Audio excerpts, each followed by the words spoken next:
90 के ज़माने की इस खूबसूरत अभिनेत्री ने न सिर्फ अपने अभिनय से लोगों के दिलों पर राज किया, बल्कि उनकी खूबसूरती के लाखों लोग दीवाने हो चुके थे।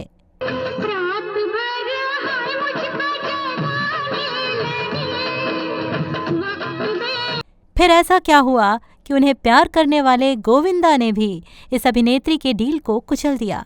प्यार है हम तुम आ गए हैं जहां, धड़कने हैं जवां बन गए। दिल इस कदर टूटा कि उन्होंने फिल्म जगत से दूरियां बना ली और 10 साल तक बॉलीवुड को मुड़कर देखा तक नहीं। पर उन दिनों बॉलीवुड ने भी उन्हें भुला दिया।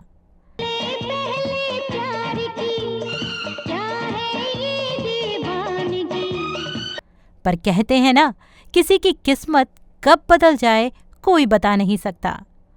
खानदानी टैलेंट ने उन्हें बचा लिया और आज वे खुशहाल जीवन गुजार रही हैं।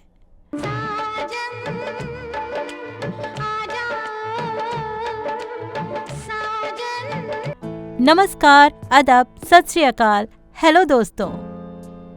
आप सुन रहे हैं मेरी यानी संगीता की आवाज, आपके अपने चैनल पर जिसे कहते हैं biography and real life story. खूबसूरत सी आंखों वाली नीलम को भला कौन नहीं जानता। 90 के दौर में उनकी फिल्में जबरदस्त हिट हुई थीं। इतनी सारी खूबसूरत बालाओं में अपना नाम शुमार करना आसान तो नहीं था, पर नीलम ने वो कारनामा कर दिखाया।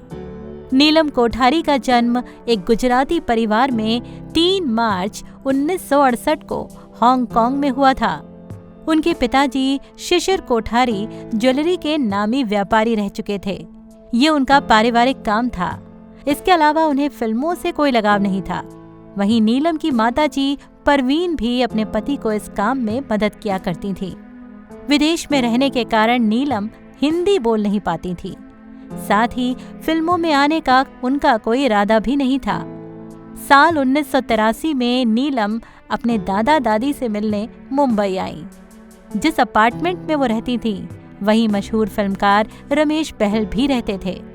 रमेश बहल की बेटी सृष्टि बहल से नीलम की दोस्ती हुई और वे हर दिन टेनिस खेलने के लिए मिलने लगे। इस तरीके से धीरे धीरे रमेश बहल से भी नीलम की पहचान बनी। रमेश बहल हमेशा उन्हें अभिनय क्षेत्र में आने के लिए कहते थे, पर नीलम मना कर देती थी। वैसे भी उनकी हिंदी कमजोर थी और ऊपर से उनका परिवार फिल्म जगत से अनजान था। उन दिनों रमेश बहल जवानी नामक फिल्म पर काम कर रहे थे और वे इस फिल्म की हीरोइन के रूप में नीलम को देख रहे थे। नीलम को कास्ट करने के लिए रमेश बहल ने बहुत कोशिश की। अंततः नीलम अभिनय करने के लिए राजी तो हो गई, पर परिवार से अनुमति के बिना वे रमेश बहल को हाँ बोल नहीं सकती थी। परिवार से अनुमति मिलने तक नीलम ने हिंदी भी सीख ली और इस तरह इस खूबसूरत लड़की को फिल्म जगत का रेड कारपेट नसीब हुआ। 1984 में रिलीज हुई जवानी फिल्म एक बड़ी कामयाब फिल्म तो नहीं थी, पर लोगों को नए चेहरे पसंद आ गए। आपको बता दूं कि इस फिल्म में नीलम के अलावा करण शाह भी थे, जो अनिल अंबानी की अभिनेत्री पत्नी टीना मुनीम के रिश्तेदार थे। जवानी फिल्म के कारण नीलम का करियर तो चल पड़ा, पर करण शाह आगे नहीं बढ़ पाए, बावजूद इसके कि वे भी एक हैंडसम अभिनेता थे। फिल्म जगत में एक बात बड़ी मशहूर है, जिसे शशि कपूर ने भी कहा था। शशि कपूर के अनुसार किसी भी एक्टर को टाइप कास्ट नहीं बनना चाहिए। टाइप कास्ट के कारण फिल्में तो अधिक मिलती हैं, पर अभिनय में सीमितता आ जाती है। नीलम के साथ भी कुछ ऐसा ही हुआ। गोविंदा के साथ उनकी जोड़ी को लोगों ने सर आंखों पर बिठा लिया। उस दौर में गोविंदा और नीलम को देखकर धर्मेंद्र और हेमा मालिनी की जोड़ी की याद आ जाती थी। जवानी फिल्म के तुरंत 2 साल बाद नीलम और गोविंदा की पहली फिल्म लव 86 रिलीज हुई। इसके बाद तो दर्जन भर फिल्में रिलीज हुई।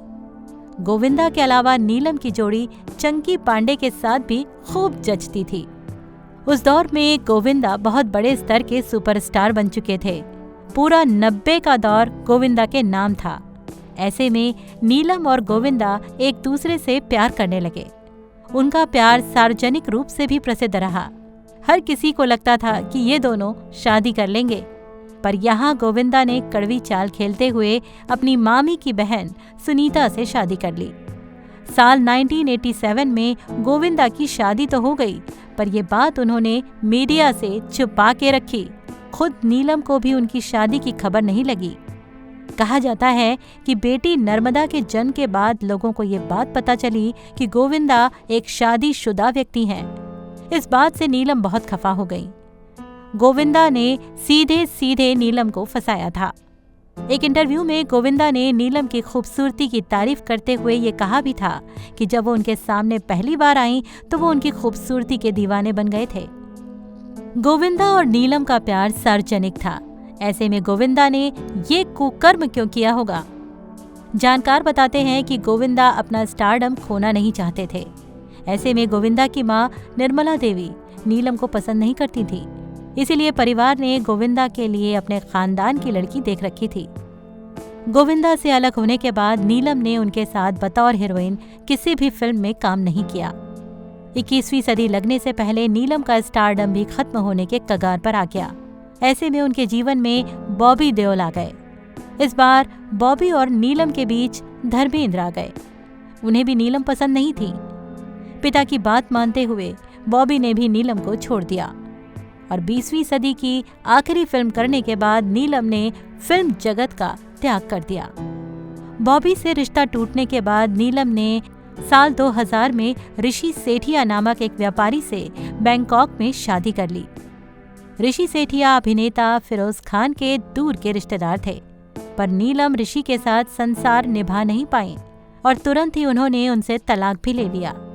इतने साल फिल्म जगत में गुजारने के बाद नीलम को फिल्म जगत का असली रूप पता चल गया था, इसलिए उन्होंने अपनी खुद की ज्वेलरी कंपनी बनाकर अपने आप को वहीं पर व्यस्त कर लिया।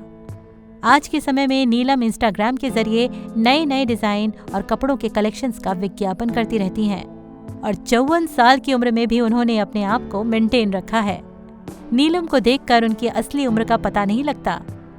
साल 2007 में एकता कपूर के कारण समीर और नीलम की पहचान हुई।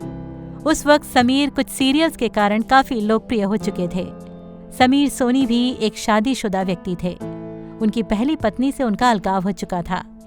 साल 2011 में समीर और नीलम की शादी हुई। उस वक्त नीलम 43 साल की थी। इस खबर ने बहुत सुर्खियां बटोरी, पर आज के वक्त वे दोनों खुशहाल जीवन बिता रहे हैं। अपने वैवाहिक जीवन को पूरा रूप देने के लिए दोनों ने एक बेटी को गोद भी लिया था। तो दोस्तों, मैं थी आपकी संगीता। आपको मेरी सुनाई हुई कहानी कैसी लगी, ये कमेंट बॉक्स में हमें जरूर बताएं। धन्यवाद।